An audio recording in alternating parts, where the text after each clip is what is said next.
మీనాని బాలు సత్యంకి గుండె నొప్పి రావడానికి కారణం మీనానే అంటూ మాట్లాడతాడు.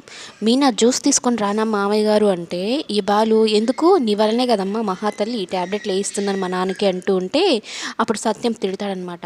అసలు నాకు గుండె నొప్పి వచ్చింది ఎందుకురా, మీ అన్నదమ్ములు కొట్టుకొని కదా, నేనేమైనా పదే పదే దాన్ని దెప్పడుస్తున్నానా, ఎందుకు ఆ అమ్మాయిని అలా కాల్చుకు తింటావంటూ. ఇక మౌనిక కూడా సపోర్ట్ చేస్తుందన్నమాట మీనాకి. ఇంతలోనే మనోజు రోహిణి కిందకు వస్తారు.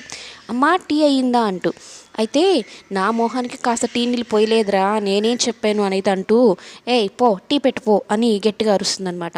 అప్పుడు మీనా ఉండి, అత్తయ్య మీకు కావాలంటే చెప్పండి పెట్టిస్తాను, ఇక రోహిణి వాళ్ళకి కావాలంటే అమ్మాయి పెట్టుకుంటుంది అంటే, ఇక పెద్దగా అరుస్తాడు మనోజ్. ఎందుకంటే 25,000 తీసుకొచ్చి ప్రభావతి ఇచ్చింది కదా, డబ్బులు వచ్చాయి కదా, అందుకే నోరు లేస్తుంది అనమాట.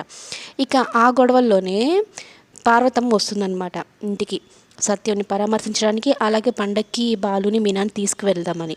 మీనా ఏమో భయపడిపోతూ ఉంటుంది. ఎందుకమ్మా ఇక్కడికి వచ్చావు నువ్వు అని.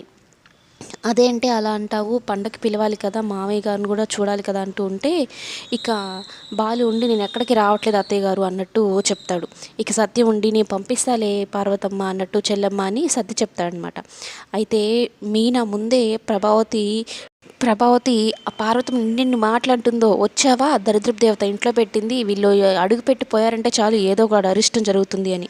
అవన్నీ బాలు ఇంటూ ఉంటాడు, కోపంగా ఉంటాడు. కానీ నోరెత్తి మాట్లాడితేనే కదా, మీనాని సపోర్ట్ చేస్తేనే కదా, కానీ అలా చేయడు, మౌనంగా ఉంటాడు. ప్రభావతి ఇంకా రెచ్చిపోతుంది అనమాట.